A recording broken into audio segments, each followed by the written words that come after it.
Mi madre me llamó su peor error cada vez que discutíamos. Años después, cuando nadie quiso cuidarla y pagar su hospital, yo lo hice.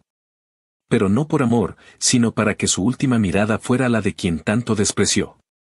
Nací en el sur de Texas, en una casa vieja con paredes color crema que se descarapelaban en las esquinas y un olor constante a café recalentado. Desde que tengo memoria, mi mamá fue una mujer difícil, de esas que cargan más rabia que paciencia, y que en lugar de hablar, escupen palabras como piedras. No sé si alguna vez me quiso de verdad o si simplemente me toleraba porque la ley lo exigía. Desde niña entendí que algo en mí le recordaba a lo que más odiaba, tal vez a mi papá, tal vez a su propia vida, o tal vez a ella misma. Pero nunca lo supe con certeza, y creo que eso me jodió más que cualquier grito o golpe. Recuerdo que cuando era niño, cada vez que algo se rompía o salía mal, ella decía con esa voz ronca que me helaba la sangre, por tu culpa, cabrón. Si se quemaba la cena, era mi culpa. Si llovía y no podía salir, era mi culpa. Si le dolía la cabeza, también era mi culpa. No importaba si tenía 8 años o 17, siempre era su culpa y la mía. Y aunque suene dramático, uno se acostumbra a vivir con esa idea. Terminas creyendo que de verdad lo arruinas todo, incluso cuando respiras. Mi hermano mayor, en cambio, era su orgullo, su niño perfecto, el que podía hacer lo que quisiera. Ella decía que él era su razón para seguir, mientras que yo era su error más grande. Imagínate crecer escuchando eso casi a diario. Cuando cumplí 18 años, hice lo único que podía hacer para no volverme loco, me fui. No me despedí, no dejé nota, no miré atrás. Me largué con una mochila, algo de ropa y un colchón inflable que había conseguido en un garaje Sale. Al principio dormí en el suelo de un estudio que compartía con 2 compañeros de trabajo, uno que se la pasaba fumando marihuana y otro que cocinaba arroz con atún todos los días. Trabajaba en un taller de autos por las mañanas y en un diner por las noches. No tenía tiempo para pensar en nada, y tal vez por eso sobreviví. Pero por dentro, la rabia seguía ahí, guardada, como una olla tapada que algún día iba a explotar. Pasaron los años y empecé a levantarme poco a poco. Conseguí un trabajo estable en un taller más grande, compré un carro usado que no se apagaba cada 10 minutos y renté un apartamento solo, aunque fuera chico. Me acostumbré a no depender de nadie, y me prometí no volver a buscarla. No porque no me importara, sino porque cada intento terminaba igual, con insultos, con lágrimas y con esa frase que me partía el alma cada vez que la decía, ojalá no hubieras nacido. En algún punto dejé de contestarle las llamadas. Me sentía culpable al principio, pero después fue como quitarse un peso de encima. Un día, años después, sonó mi teléfono. Era mi hermano. Tenía la voz apagada, sin esa energía de siempre. Me dijo que mamá estaba en el hospital, que su diabetes se había complicado y que necesitaban a alguien que se hiciera responsable de los pagos. Dijo que él no podía, que tenía familia, hijos, gastos, que no le alcanzaba. Y entonces soltó la frase que me hizo hervir por dentro, ella sigue siendo tu madre. Lo dijo como si eso lo explicara todo, como si el simple hecho de compartir sangre borrara los años de mierda. Yo me quedé callado unos segundos. No sé por qué, pero terminé diciéndole que iría. Colgué sin despedirme y me quedé mirando el teléfono, sintiendo un nudo en el pecho que no sabía si era tristeza o rabia. No fui por amor. Fui porque algo dentro de mí quería cerrar el ciclo. Porque quería ser testigo de su final. Quería que cuando llegara su hora, no viera a su hijo perfecto, ni a sus hermanas hipócritas, ni a nadie más. Quería que me viera a mí. Quería que su última mirada fuera la del cabrón que siempre le recordó su error. Que entendiera, aunque fuera al final, que el error no se fue, que creció, que sobrevivió, que la cuidó, y que no lo hizo por cariño, sino para que supiera que su desprecio no lo había destruido. Actualización 1. 3 semanas después volví a ese hospital que huele a cloro y café barato desde la entrada, no porque me diera gusto verla, sino porque ya había puesto mi nombre en los papeles y eso te amarra más que cualquier discurso de familia. Me estacioné en el mismo edificio mugroso de siempre, el que cobra por hora como si fuera estacionamiento de estadio, y subí con ese coraje que se mezcla con cansancio cuando sabes que nadie más va a dar la cara. Antes de entrar al cuarto me detuve un momento frente a la puerta, escuché el ruido constante de los aparatos y la tele puesta en un canal que a nadie le importa, y respiré hondo, no para tranquilizarme, sino para no empezar a gritar sin motivo. Entré y la vi más chica que la última vez, la cara chupada, el cabello pegado a la almohada, las manos frías, y aún así con esa mirada filosa que usó toda la vida para hacerte sentir de menos. Lo primero que dijo fue que qué hacía ahí, no lo preguntó con curiosidad, lo escupió como quien se quita algo de encima. Le contesté que yo había firmado como contacto principal porque nadie más quiso, y lo dije sin dramatizar, como quien deja claro que se quedó con la peor parte porque alguien tenía que hacerlo. A partir de ese día entendí que ser el que firma no es una medalla, es una fila eterna de ventanillas y preguntas idiotas que te hacen repetir tu nombre, tu relación, tu dirección y tu teléfono hasta que te lo aprendes en piloto automático. La trabajadora social me citó en una oficina con sillas duras y una impresora que no paraba de tragar hojas, me habló con esa voz amable que usan para no asustarte y me explicó que el seguro cubría algunas cosas, que otras se iban a facturar después, que había programas del Estado si probábamos ingresos, que a veces aprobaban ayuda y a veces no. Y que por lo pronto lo importante era que mi madre no estuviera sola y siguiera el plan de cuidados. Yo asentí mientras pensaba que nadie me había preparado para ser administrador de una vida ajena, mucho menos de la vida de alguien que me había repetido que yo era su error. Firmé autorizaciones, consentimientos, permisos para que me dieran información, y cada firma me cayó como un ladrillo, no por el dinero en sí, sino porque entendí que ahora todo pasaba por mí. Desde la sopa hasta las malas noticias. La enfermera de turno me explicó, con paciencia de santo, cómo le estaban manejando la azúcar, qué medicinas iba a llevarse cuando la dieran de alta, y cómo tenía que hablarle al médico si veía cualquier cosa rara. Me mostró una lista escrita a mano con horarios, pastillas, dosis, comidas, y me dijo que no me asustara si en la noche deliraba un poco, qué pasa cuando el cuerpo está cansado y la cabeza no coopera.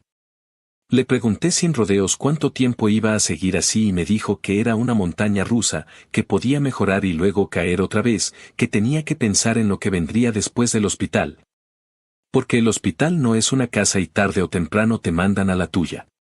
Me tragué la rabia, no contra ella, sino contra la realidad, porque lo más jodido de crecer es descubrir que nadie viene a rescatarte y que te toca decidir incluso cuando lo que quieres es tirar todo al carajo. Volví al cuarto con una bolsa de supermercado y un montón de cosas baratas que compré en camino, cosas simples que en un hospital se vuelven tesoro, crema para las manos, pasta de dientes que no supiera a yeso, calcetines gruesos, una liga para el cabello, un peine sencillo, y un esmalte color vino que agarré por inercia. Tal vez por costumbre de ver a las señoras de mi barrio con las uñas pintadas cuando querían sentir que el mundo no las había aplastado del todo. Me paré junto a la cama y le conté lo que había hablado con la trabajadora social, le dije que había preguntas sobre dónde iba a quedarse, que estaban viendo si calificaba para ayuda. Y que en lo que se resolvía todo yo me iba a encargar de lo básico. Ella me miró con esa cara de no te pedí nada, y yo le respondí que no estaba ahí por su permiso, que estaba ahí porque el resto de la familia había desaparecido y a alguien le tocaba sostener la mugre. Me soltó que no quería caridad. Lo dijo con ese veneno que conocía de sobra, y yo le contesté que esto no era caridad, era logística, y que más le valía tragarse el orgullo porque los recibos no se pagaban con gruñidos. En algún punto de la tarde le limpié las manos con una toallita húmeda, le corté las uñas con el mismo cuidado con el que uno pela una fruta para que no se desbarate. Y luego le pasé la crema hasta que dejaron de verse tan agrietadas. Mientras le masajeaba los dedos me dijo que el olor de la crema era fuerte, que le mareaba, y yo me reí sin ganas y le dije que sí, que apestaba un poco. Pero que al menos ya no parecía que había estado escarbando tierra con las manos. Le pinté una uña, solo una, para ver si se enojaba, y cuando arrugó la boca como si fuera a regañarme, me adelanté y le solté que si no le gustaba luego lo quitábamos, que no estaba intentando disfrazarla de otra persona. Que solo era un detalle para que el espejo no devolviera pura derrota. Cerró los ojos y no dijo nada, y ese silencio, raro en ella, me supo a tregua. Ese mismo día, mientras ella dormía a ratos, me dediqué a hacer llamadas como loco. Llamé a mi hermano, el que toda la vida fue el favorito, para decirle que ya había firmado yo, que el hospital necesitaba un responsable claro, que habría que ver cómo nos repartíamos los gastos y las visitas. Me dijo que estaba viendo porque el trabajo andaba pesado y los niños tenían 1000 cosas, lo dijo con esa naturalidad de quien ya decidió que no se va a meter, y remató con un cuenta conmigo que se sintió hueco desde que lo dijo. Le respondí que lo iba a tener al tanto y colgué para no empezar a pelear al teléfono como adolescente ardido. Luego llamé a 2 tías, las que nunca faltan para subir cadenas de oraciones, y me dijeron que estaban rezando, que Dios aprieta pero no ahorca, que me mandaban luz. Agradecí por educación, pero lo que necesitaban no era luz, era dinero, era tiempo, era alguien que se sentara a turnarse conmigo a la hora de la cena. Volví a la oficina de la trabajadora social al final de la tarde para ver opciones de cuidado después del alta, porque no pensaba cargarme todo yo solo hasta reventar. Hablamos de lugares de convalecencia, de cuidadores que van por horas, de grupos que ayudan a gente mayor con compras y traslados, y me dejó una carpeta llena de folletos que parecían hechos en otra época. Me propuso iniciar el trámite para ayuda del Estado, me dijo que necesitaría talones de pago, pruebas de dirección, documentos, y que el proceso no era rápido, así que más valía moverlo ya. Acepté con un vamos de una vez porque aprendí a golpes que si no empujas tú, nada se mueve. Antes de irme me aseguró que ella estaría al pendiente y que podía pasar a verla cuando necesitara, y por primera vez en mucho tiempo sentí que al menos alguien en ese edificio entendía que yo no estaba jugando a ser héroe. Que lo único que quería era que esto no me tragara vivo. Esa noche me quedé con mi madre hasta tarde, no por cariño, sino porque ya había notado que cuando se despertaba desorientada y no veía a nadie conocido se ponía dura como tabla. Y la enfermera terminaba llamándome de todas formas. Le hablé despacio, sin sermones, como si estuviéramos en la sala de la casa viendo un juego de béisbol, le conté un poco de mi día, de lo que había comido, de lo que dijo el mecánico del taller. De cómo una clienta dejó las llaves en el asiento y me echó la culpa a mí aunque no tenía nada que ver. Ella soltó un resoplido que en otra vida hubiera sido risa, y me dijo que siempre atraigo problemas, que soy un imán para lo que sale mal. Respiré y le respondí que puede ser, que tal vez por eso estaba ahí, porque cuando todo el mundo se hace a un lado yo me quedo. No lo dije como bandera de orgullo, lo dije como quien confiesa un defecto. El salto real de esas semanas fue interno, aunque suene cursi, porque me descubrí vigilándola sin querer, aprendiendo su ritmo de sueño, entendiendo cuando pedía agua por pedir y cuando de verdad le ardía la garganta. Apuntando en una libreta cada reacción a cada pastilla para luego poder decirle al médico sin titubear, haciéndome amigo de la señora que limpia el pasillo para que me avisara si la cambiaban de cuarto. Y bromeando con la chica de la cafetería para que no me sirviera el café. Aguado que le dan a los distraídos. No me volví enfermero de la noche a la mañana, ni quiero ese papel, pero si dejé de mentirme, estaba en guerra con mi resentimiento y aún así estaba cumpliendo, no por ella, sino por mí. Porque había decidido que mi venganza no iba a ser gritarle lo que me debía, sino quedarme y obligarla a verme todos los días. A aceptar que el error era el que la hacía sentir segura cuando anochecía y los pasillos se vaciaban. Antes de irme pasé por la recepción y pregunté por el plan de pagos, quería saber con qué monstruo me estaba metiendo.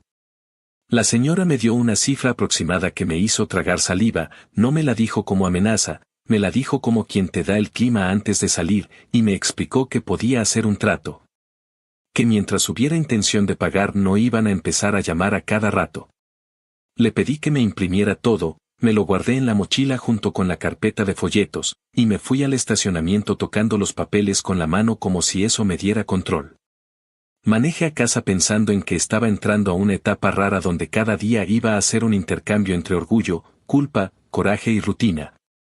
Y en que la única forma de no volverme un cabrón amargado era aceptarlo sin adornos, yo iba a pagar, yo iba a organizar, yo iba a escuchar a los doctores y a las enfermeras. Y ella iba a seguir siendo la misma mujer que me llamó su peor error, con la diferencia de que ahora dependía de mí para casi todo. Esa noche, ya en mi departamento, acomodé los papeles sobre la mesa y abrí una libreta nueva. Escribí, con esa letra chueca que arrastro desde la secundaria, un resumen del día, horarios de pastillas, nombres de quienes me habían atendido, teléfonos, y una frase que me salió del hígado: no estás aquí por amor. Estás aquí para cerrar el círculo. No era una advertencia, no era una promesa, era un recordatorio para no perderme cuando me dieran ganas de romperlo todo. Cerré la libreta, puse una alarma para volver al hospital temprano, y me metí a la cama con la sensación pesada de que el siguiente tramo iba a doler, pero con la certeza de que yo iba a decidir cómo dolía. Porque si algo aprendí en esas semanas es que a veces la única manera de no repetir la historia es sostenerla un rato, por más jodida que esté, y escribirle un final que te permita dormir sin preguntarte si te rajaste. Actualización 2.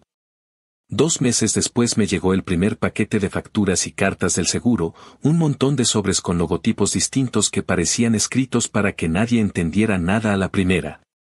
Y ahí descubrí que ser el contacto principal es también convertirte en traductor de un idioma que nadie enseña. Abrí cada papel con calma forzada, uno detrás de otro, y fui separando lo que era cobro real de lo que era ese papel que mandan para explicar beneficios y que en realidad solo te recuerda que estás al fondo de la fila. Vi cargos por cada cosa que tocaron, desde las tiras para medir la azúcar hasta el maldito uso de sala, y en ese momento se me juntaron el coraje y la risa amarga porque eso era exactamente lo que había elegido. Meterme a la cueva del sistema y no salir hasta que a ella le dieran de alta sin deudas que la aplastaran. Llamé al número de cobros y me pasaron de extensión en extensión hasta que di con una señora que hablaba como si ya hubiera visto a 1000 como yo, y le dije con todas sus letras que no me iba a perder. Que quería un plan de pagos claro, que iba a cumplirlo, y que no me mandaran a colecciones mientras yo estuviera haciendo mi parte. Me dio una cifra mensual que me apretó el pecho, me pidió que confirmara dirección y empleo como si estuviera pidiendo un préstamo. Y cuando colgamos me quedé viendo la mesa con la sensación de que había firmado una hipoteca invisible. El seguro, por su lado, me mandó ese papel que no es factura pero se siente como tal, donde ponen lo que se cobró, lo que ajustaron, lo que aprobaron y lo que me toca. Llamé para preguntar por qué tal medicamento estaba marcado como no cubierto y me soltaron la frase que todo mundo odia, que faltaba autorización previa. Me tocó llamar a la oficina del médico, explicar que el medicamento no era lujo, que era parte del plan de manejo, y quedarme en espera hasta que un asistente con voz cansada me dijo que sí. Que ya habían mandado la solicitud, que el seguro se tarda, que no me desesperara. Le agradecí de verdad, porque yo sé lo que es trabajar con teléfonos que no paran y gente que llega gritando, y colgué mordiéndome el enojo no contra ella, sino contra la maquinaria que te obliga a probar que no estás inventando la necesidad. Mientras tanto, mi sueldo del taller se estiraba como liga vieja. Tomé horas extra, hice trabajos por fuera con 2 clientes fieles que siempre me hablaban para cosas sencillas, cambié aceite, revisé frenos, ajusté lo mínimo indispensable. Y cada billete que entraba iba directo a una cuenta que abrí solo para esto. Vendí el carro más viejo, ese que había arreglado pieza por pieza cuando me fui de casa, y aunque me dolió más de lo que esperaba, lo entregué sin mirar atrás porque la prioridad dejó de ser la nostalgia en cuanto vi que el estado de cuenta empezaba a parecerse a una cuenta de restaurante caro. También recorté todo lo recortable en el departamento, cancelé suscripciones, bajé el termostato aunque odiara el calor pegajoso. Compré al por mayor cosas que no se echan a perder y aprendí a cocinar lotes grandes los domingos para no terminar gastando en comida rápida cada noche que salía tarde del hospital. No fue heroísmo, fue supervivencia con calculadora mental. Mi hermano se volvió un fantasma con buen internet. Mandó un mensaje diciendo que la próxima semana depositaba una cantidad que, siendo honestos, no movía el vaso, y esa semana nunca llegó. En otra conversación sacó la carta de que tiene familia, que la escuela, que la renta, que la vida está cara, como si yo viviera en otro planeta donde la comida cae del cielo y el alquiler se reduce con buenos deseos. Le respondí que no le estaba pidiendo que me pusiera una alfombra roja, que solo quería claridad, o ayuda o silencio, pero nada de promesas que se evaporan. Por un momento intentó voltear el tablero con la frase de siempre, que ella sigue siendo nuestra madre, y le contesté, sin gritar, que sí, que lo es. Y por eso mismo el mínimo decente era no dejar que otro se cargara toda la losa. Lo dejé en visto cuando me contestó con un sermón barato y no volví a tocar el tema, porque perseguir a un adulto para que haga lo que sabe que tiene que hacer es perder el tiempo que necesito para no desfondarme. Con mis tías fue otro capítulo. Me hablaron para decirme que la iglesia estaba orando, que habían puesto su nombre en una lista, que Dios ve y Dios devuelve. Les agradecí con la voz más neutra que pude y, ya que estaban en modo amable, les pedí algo concreto, que se turnaran para quedarse una tarde a la semana mientras yo iba a trabajar sin estar mirando el reloj. O que al menos pasaran por recetas a la farmacia para que yo no tuviera que cruzar la ciudad en horas pico. Una dijo que vivía lejos, otra que la espalda no le aguantaba, otra más que la última vez que manejó por esa zona se perdió. Terminaron prometiendo visitas cuando se acomodara todo y yo me prometí a mí mismo no insistir otra vez, porque la gente te enseña dónde está su límite y uno se ahorra golpes cuando aprende a creerles. La trabajadora social del hospital resultó ser el único punto fijo que no jugaba a empujarte la pelota para otro lado.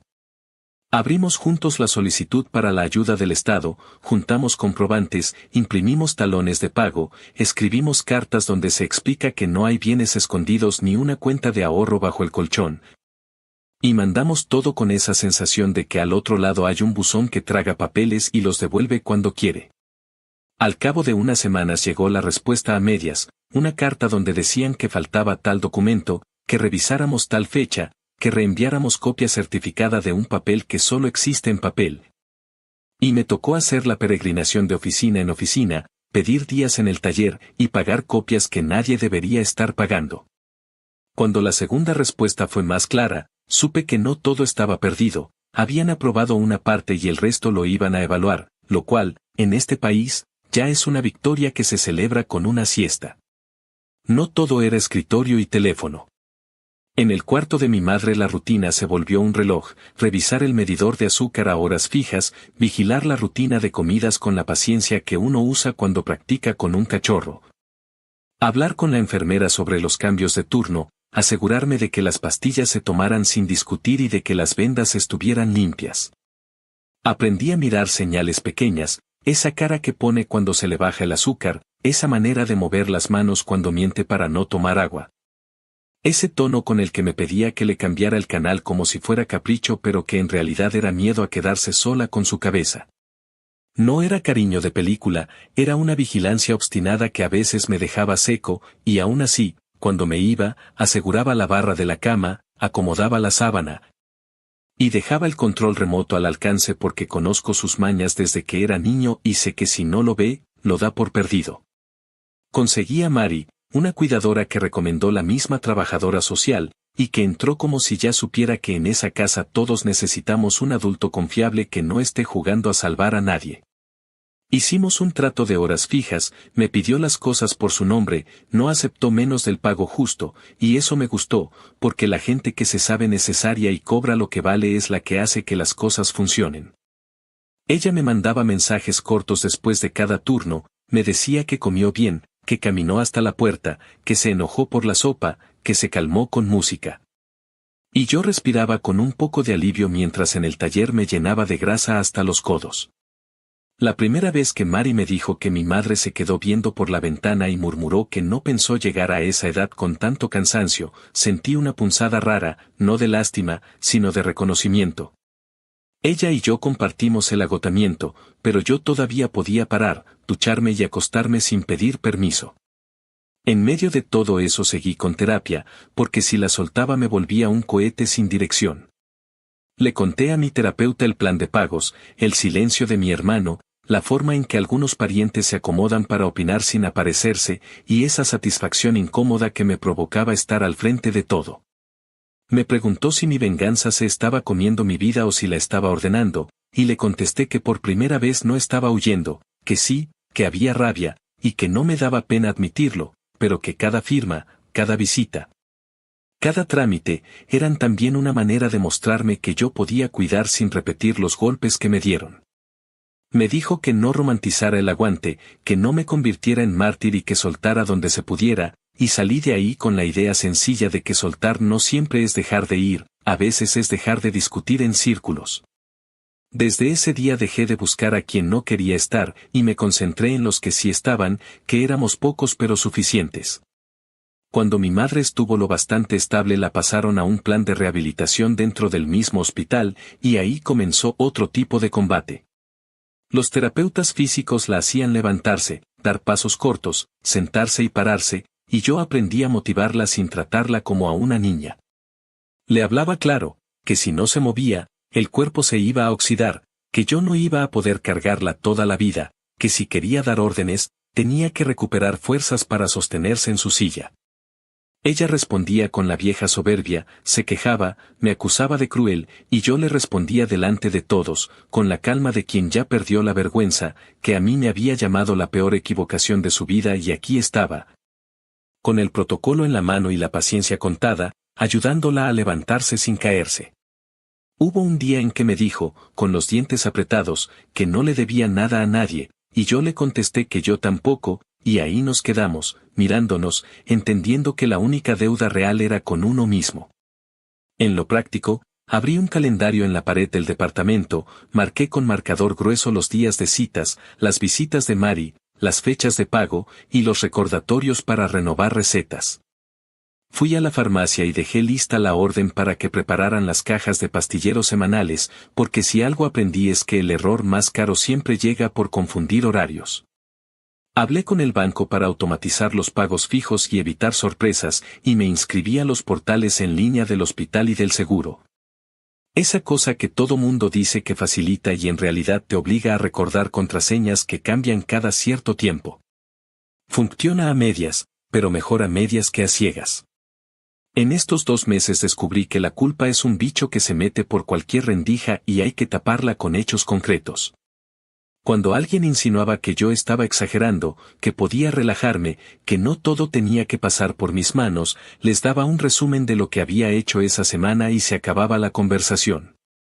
Cuando mi madre intentaba soltar el resentimiento de siempre, le cambiaba el tema hacia lo que necesitábamos resolver ese día. Cuando mi cabeza empezaba a irse a ese lugar donde uno imagina venganzas cinematográficas, me recordaba que la única que me importa es esta, quedarme, ordenar, pagar, firmar. Y ser la cara que le sostiene la mirada cada vez que despierta confundida. No es un final grandioso, pero es el que elegí, y funciona porque no depende de milagros ni de que a los demás les nazca algo que nunca les nació.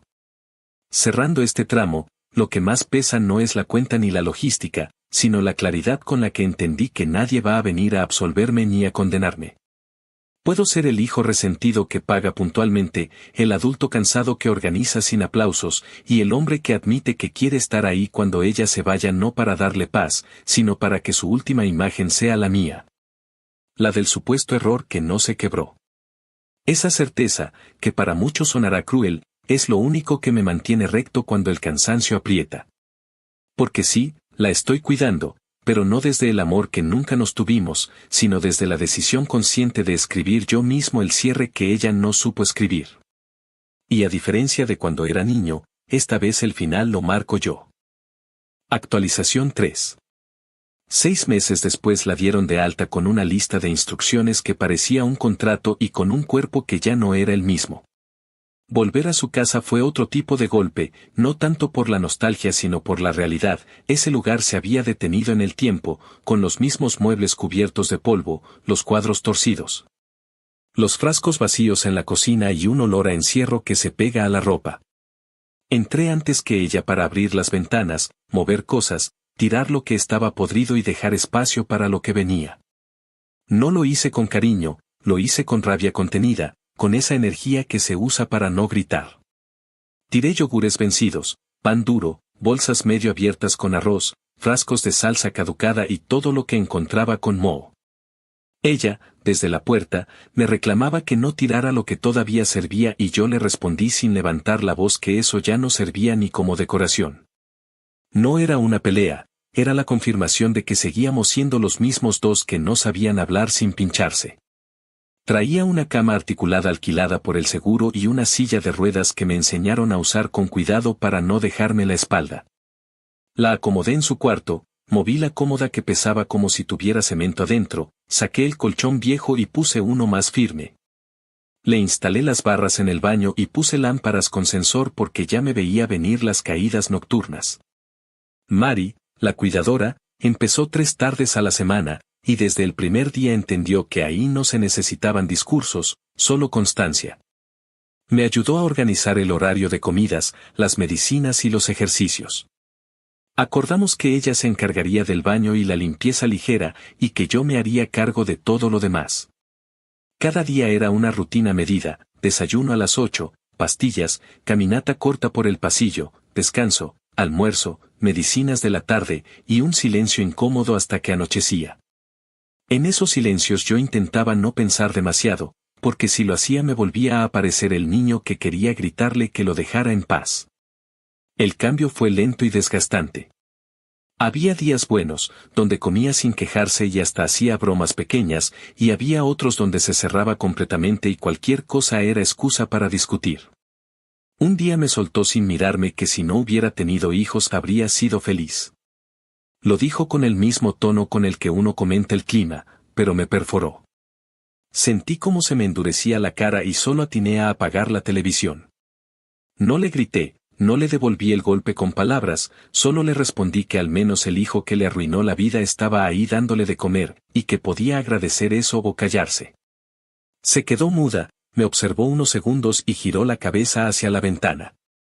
Me fui al porche a fumar un cigarro que ni siquiera me gustaba, solo necesitaba el acto de exhalar algo. Me senté en el escalón, miré la calle vacía y me di cuenta de que lo que más dolía no era lo que decía, sino que seguía teniendo poder para moverme por dentro. Regresé cuando me calmé, le calenté una sopa y se la dejé en la mesa sin hablar. No hubo disculpas de ninguno de los dos, y eso fue suficiente tregua. Los días pasaban con el mismo ritmo: hospital, casa, taller, hospital, casa, taller. Mi vida giraba alrededor de pastillas, citas médicas, pagos y silencio. Mari se convirtió en mi único punto de apoyo real, una especie de testigo silencioso que nunca preguntaba más de la cuenta y que, sin decirlo, entendía que ahí había mucho más que una enfermedad. Ella me contaba pequeñas cosas sobre su propia familia, sobre su madre que también había cuidado, sobre los años que había pasado haciendo ese trabajo, y me dio un consejo que se me quedó grabado. Que a veces cuidar no es por amor, sino para no quedarse con la duda de si uno habría podido hacerlo mejor. Esa frase me acompañó cada vez que el cansancio me tumbaba. Con el tiempo, la casa empezó a parecer otra. Dejé la cocina ordenada, colgué una cortina nueva que compré en oferta, cambié los focos, lavé las paredes del baño y puse un tapete antideslizante. Eran cosas pequeñas, pero me ayudaban a sentir que había control sobre algo. Ella empezó a mejorar un poco, podía dar pasos cortos apoyada en un bastón, aunque se quejaba cada 2 metros. A veces me pedía que le comprara helado, otras que la llevara al porche a ver la calle, y yo lo hacía sin discutir, porque esos momentos tranquilos eran tan escasos que uno aprende a cuidarlos. Hubo un par de noches en las que me pidió que me quedara en el sillón, y aunque no lo dijo, sabía que era miedo, no compañía. Me quedé, no por cariño, sino porque en el fondo todavía no sabía cómo soltar. Una tarde, mientras limpiaba el refrigerador, encontré una foto vieja pegada con un imán oxidado. Era de cuando éramos niños, los 3, ella, mi hermano y yo, sentados en una mesa de cumpleaños con un pastel barato. Mi hermano tenía una sonrisa enorme, yo miraba la cámara con cara seria, y ella estaba en medio, joven, bonita, con una expresión que no supe leer. La miré un rato y sentí una mezcla rara, una especie de tristeza sin dirección. No nostalgia, solo la conciencia de que alguna vez fuimos una familia antes de que todo se torciera. Guardé la foto en el cajón, sin saber por qué. No la tiré, pero tampoco la quise volver a ver por un tiempo. Hubo un día, sin previo aviso, en que me pidió hablar. Estaba en su silla, con las manos sobre una manta, y me dijo que le daba miedo morirse sola. No fue una confesión de película, fue seca, sin lágrimas, sin tono. Me quedé callado unos segundos, no porque no supiera qué decir, sino porque cualquier respuesta iba a sonar falsa. Le contesté que no se iba a morir sola, que al menos yo iba a estar ahí. No sé si lo dije por consuelo o por venganza, porque en el fondo esa promesa llevaba ambas cosas, estar, pero también obligarla a ver que su error sería su última compañía. Ella solo asintió, y cambió de tema. Con el paso de las semanas, aprendí a no esperar nada más de ella. No iba a pedirme perdón, no iba a agradecerme, no iba a cambiar. Lo entendí y dejé de buscar señales. Empecé a cuidar con una frialdad funcional, sin cariño, pero con disciplina. Era mi forma de no convertirme en lo que ella había sido conmigo, alguien que lastima por deporte. Y aunque no lo decía, en el fondo sabía que eso era mi venganza más profunda. Cada noche, cuando la ayudaba a acostarse y le ajustaba las cobijas, pensaba en lo irónico que era, la mujer que me hizo sentir basura ahora dependía de mí para no pasar frío. Y cada vez que la veía dormirse, pensaba en que algún día esa escena iba a ser la última, y que cuando llegara ese momento, ella iba a abrir los ojos y ver solo mi cara. No la del hijo perfecto, ni la de nadie más. Solo la mía. Esa idea me sostenía más que cualquier oración o terapia. Era lo único que me hacía sentir que todo ese esfuerzo, todo ese desgaste, tenía sentido. No buscaba justicia divina ni redención. Buscaba que, al final, ella entendiera que el error que tanto despreciaba fue el único que se quedó. Actualización 4. Un año después de su regreso a casa, el cuerpo de mi madre empezó a dar señales de agotamiento definitivo. Ya no era cuestión de medicamentos o de ánimo, el cuerpo simplemente se cansó. Empezó con pequeñas cosas, días enteros sin apetito, mareos cada mañana, noches de insomnio, la presión que se desplomaba sin razón. Mari me lo mencionaba en voz baja, como si no quisiera decirlo en voz alta para no hacerlo real, y yo fingía que era solo una etapa más, que íbamos a ajustarle el tratamiento y que volvería a caminar un poco. Pero la verdad es que todos lo sabíamos, solo que nadie lo decía. Cuando la llevé a la revisión mensual, el médico fue directo sin ser cruel. Me explicó con esa calma que usan los que ya han dado malas noticias 1000 veces que la enfermedad había avanzado, que sus riñones estaban fallando y que su corazón no aguantaba el esfuerzo de las terapias. Dijo que podíamos seguir interviniendo, internarla otra vez, usar máquinas, tratamientos agresivos, pero que al final todo iba a ser más dolor y menos tiempo. Lo escuché entero, sin interrumpir, y le pedí que me dijera la verdad sin rodeos. Me dijo que era cuestión de semanas, tal vez días si el cuerpo decidía rendirse antes. Salí de esa cita con la sensación de que el aire pesaba el doble. No sentí tristeza, o al menos no la tristeza que se espera. Sentí una especie de agotamiento absoluto, como si el cuerpo me dijera que ya no había más batallas por pelear. En el carro, antes de arrancar, cerré los ojos y respiré. No recé, no pedí milagros. Solo acepté que el ciclo se estaba cerrando, y que yo iba a ser el que lo viera hasta el final. Llamé a mi hermano, le conté lo que el médico había dicho. Se quedó callado unos segundos y después respondió con unas lo que creas mejor, bro, tú sabes. Esa frase me dio un coraje tan seco que ni siquiera pude contestarle. Colgué sin despedirme y decidí que no iba a avisarle nada más. No porque quisiera vengarme, sino porque entendí que no tenía sentido pedirle a alguien que apareciera cuando ya se había ido desde hace años. Las siguientes noches fueron un vaivén de visitas médicas y llamadas del hospital. Un domingo cualquiera, cuando pensábamos que sería otro día más de lo mismo, se puso pálida de golpe. Estábamos viendo televisión, un programa sin sentido que ella dejaba de fondo, y de repente la escuché respirar con esfuerzo. Me acerqué, le hablé, pero no contestó. Llamé al 911 con una calma que no era calma, era resignación. Llegaron rápido, revisaron signos, le pusieron oxígeno y la subieron a la ambulancia. Me pidieron que la acompañara, y mientras íbamos en camino, la veía medio consciente, murmurando cosas sin sentido. Llegamos al hospital y todo se volvió un ruido constante de máquinas y voces.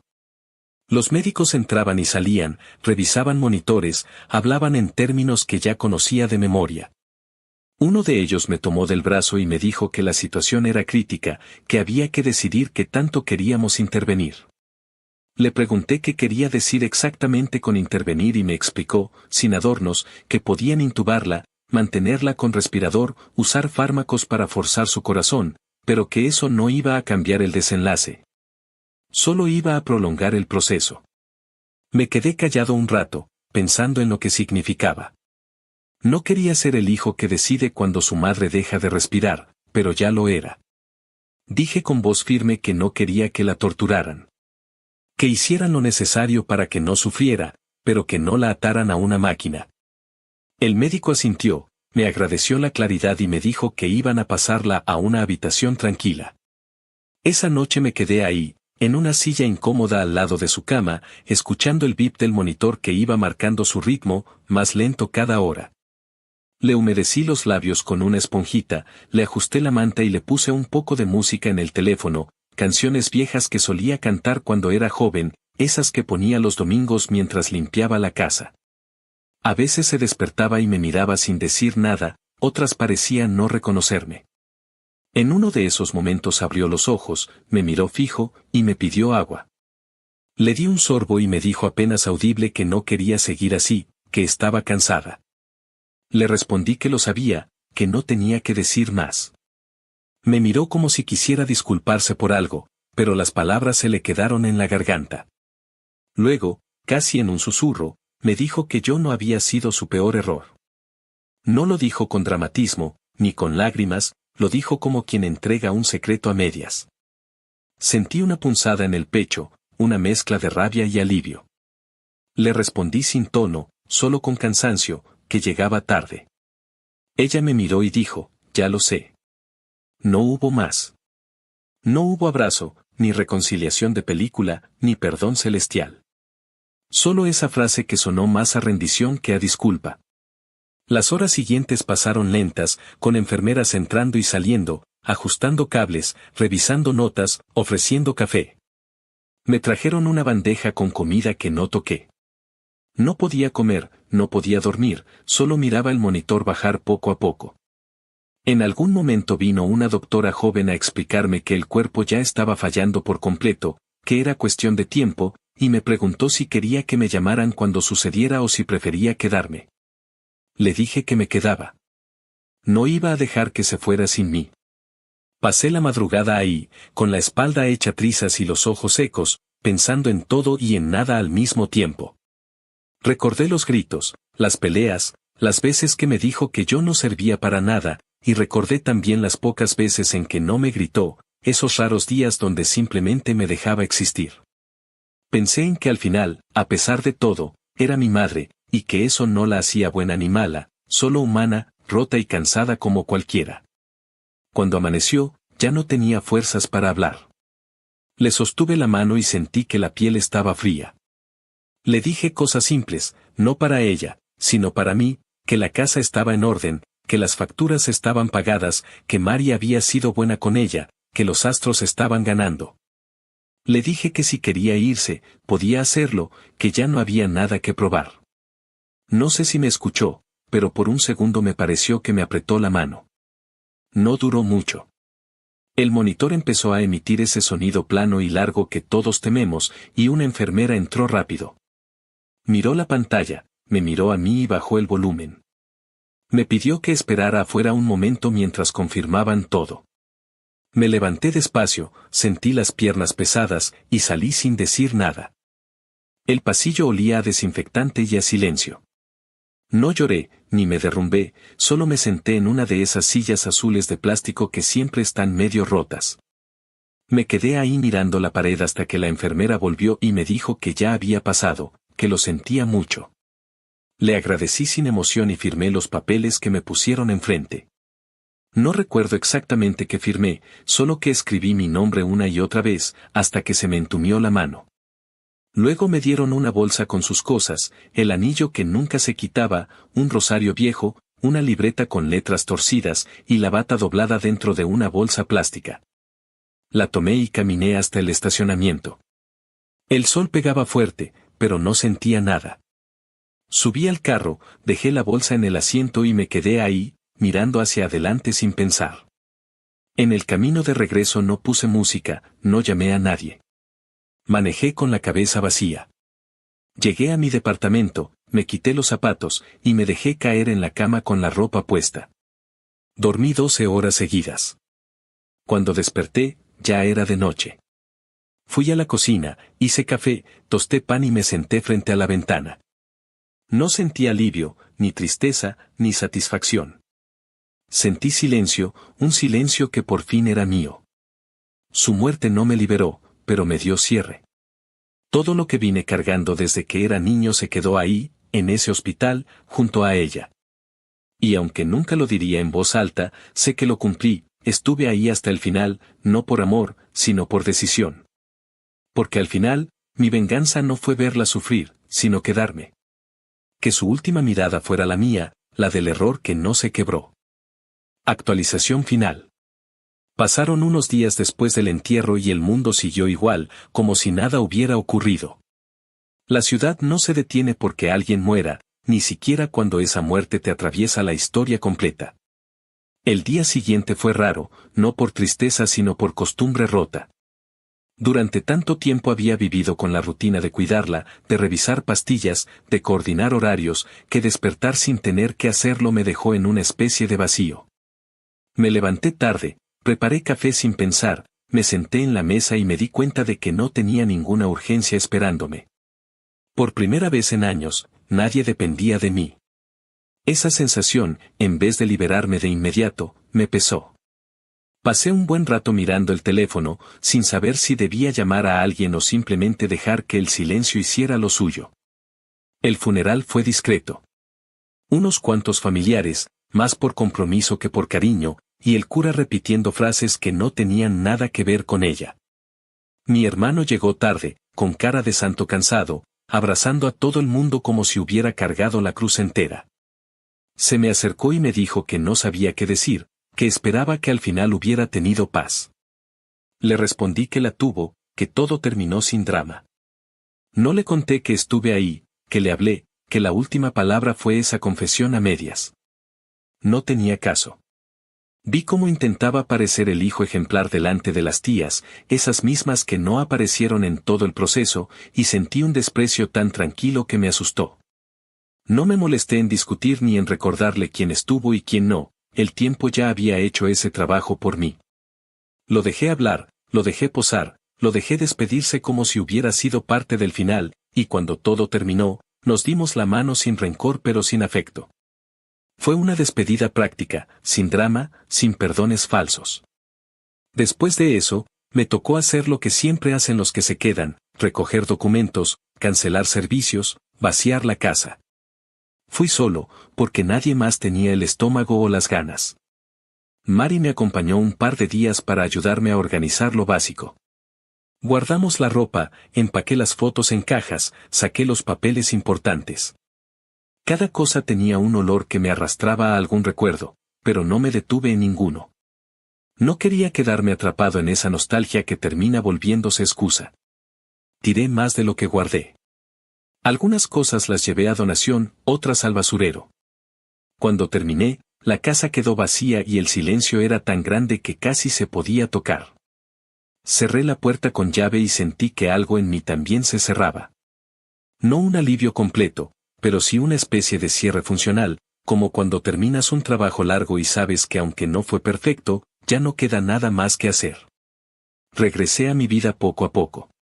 Volví al taller a tiempo completo, retomé mis rutinas, fui ajustando el cuerpo al ritmo normal de alguien que solo tiene que preocuparse por sí mismo. Al principio me sentía raro, como si estuviera haciendo algo prohibido al reírme o al disfrutar un rato libre. Pero con el tiempo se fue pasando. Empecé a dormir mejor, a comer sin el peso de la culpa, a pensar en cosas que no tuvieran que ver con facturas médicas o medicamentos. Una tarde me compré una libreta nueva y escribí una lista de cosas simples que quería volver a hacer: manejar sin rumbo, ir al estadio, cocinar para alguien más, no responder el teléfono si no quiero. No era una lista de metas, era una lista de permisos. Porque durante años viví para reparar algo que no tenía arreglo, y ahora me tocaba aprender a vivir sin ese deber encima. A veces, en los días más tranquilos, me asaltan recuerdos de su voz, de su manera de decir mi nombre como si fuera una ofensa. No me duele como antes, pero me deja un sabor amargo. Me doy cuenta de que, por más que me prometí no parecerme a ella, hay gestos suyos que se me quedaron pegados. Cuando me enojo, a veces repito palabras que escuché 1000 veces de su boca. Me detengo, respiro, y me obligo a corregir. No porque quiera negar de dónde vengo, sino porque me niego a seguir el mismo ciclo. Si algo aprendí de todo esto es que el dolor heredado no se corta con rezos, se corta con decisiones. Y la mía fue quedarme hasta el final no para perdonarla, sino para que su muerte no me persiguiera como una cuenta pendiente. Un par de meses después recibí la carta final del hospital confirmando que todo estaba liquidado. La abrí, la leí 2 veces, y la dejé sobre la mesa. No sentí orgullo ni alivio. Solo la certeza de que había cumplido mi parte. No quedaban cuentas ni reclamos. Era un cierre administrativo, pero para mí fue mucho más que eso. Fue la prueba tangible de que sobreviví a la historia que me tocó, que la terminé a mi manera, sin huir, sin convertirme en lo que juré que no sería. Me serví un trago, brindé en silencio y tiré la carta en la basura. Con el tiempo, la gente empezó a preguntar menos. Algunos conocidos me decían que qué valiente fui, otros que qué duro haber pasado por eso, y unos pocos que si no me arrepentía de no haberla perdonado antes. Yo solo respondía que no hay perdón que sirva de nada cuando el daño se hizo a fuego lento durante décadas. Que a veces no se trata de perdonar ni de olvidar, sino de cerrar la puerta sin dejar que se queme la casa contigo adentro. Ellos asentían sin entender, porque esas cosas solo se comprenden cuando te toca. Han pasado varios meses y todavía no sé si me siento mejor, pero sí me siento distinto. La rabia que me acompañó tantos años se volvió más callada, más manejable. Ya no es una llama, es una brasa que calienta en lugar de quemar. De vez en cuando me despierto temprano y el silencio de la casa se parece demasiado al de la suya, pienso en ella. No con amor ni con odio, solo con esa aceptación que llega cuando entiendes que no hay más por pelear.